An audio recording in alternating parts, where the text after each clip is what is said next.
This is OwlUp, where learning happens in minutes, not hours.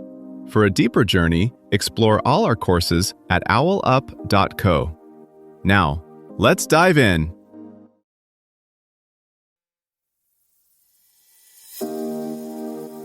Welcome back to Chapter 2 of our series, Mastering Watercolor Techniques. In this episode, titled Understanding Watercolor Tools and Materials, we're going to explore the fascinating world of brushes and how each type can bring your artistic vision to life. So grab your palette and let's dive in. Watercolor is the only painting medium where plain water can ruin you or save you. Now you're leaning over a sheet of paper. One brushstroke blooms beautifully. The next turns to cauliflower chaos. Same paint, same brush. So why does the paper suddenly take control of the picture?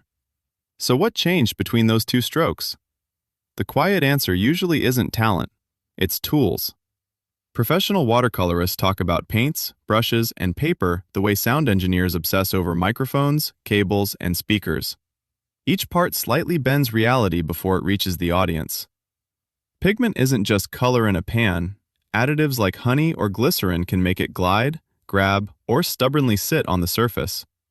Brush choice shifts from soft round thing with hairs to a calibrated device for storing and releasing water on command. And paper stops being a blank background and becomes the hidden engine deciding how far a wash travels before it settles. As you start noticing these micro decisions, the mystery of good days and bad days at the easel turns into something far more useful, a system you can test, tweak, and eventually trust. So before chasing looser style or stronger colors, it helps to zoom in on what's actually in front of you, a chemistry set. Your paints aren't just hues, they're recipes.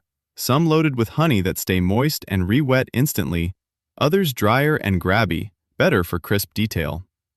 Brushes vary from workhorse mops that act like reservoirs to springy points that snap back and carve sharp lines. Then there's surface behavior.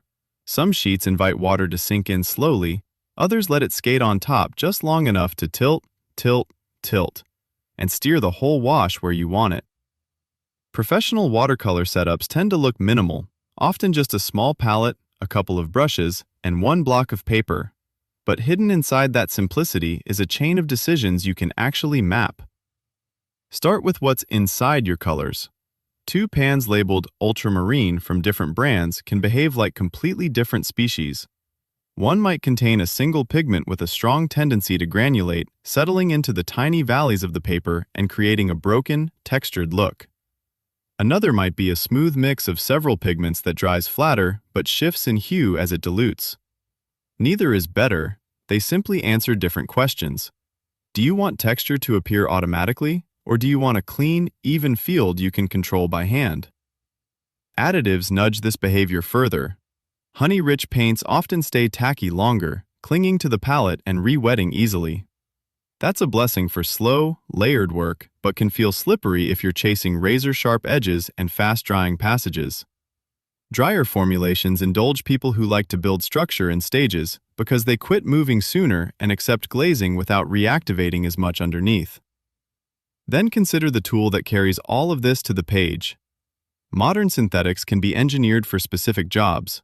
Some filaments are designed to hold a surprising amount of water for their size. Others prioritize snap, so a fine point returns instantly after each mark.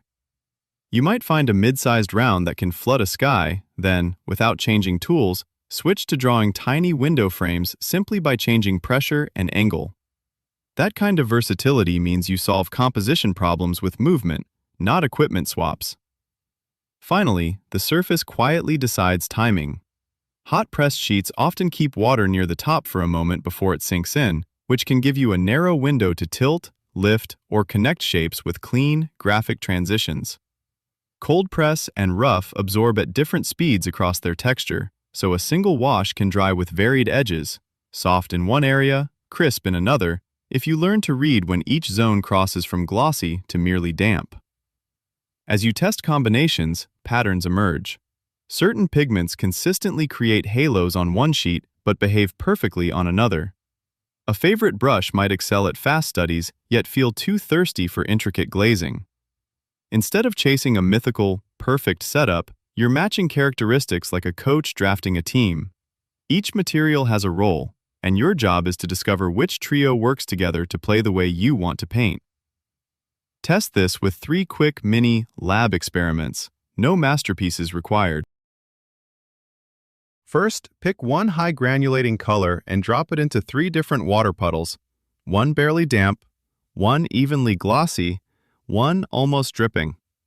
Watch how the same color settles into completely different textures. Note which stage gives you the kind of sky or stone you like. Next, load a single round brush with a juicy mix and paint a slow, continuous line that snakes across the page. Without reloading, vary only your pressure. Press, lift, twist.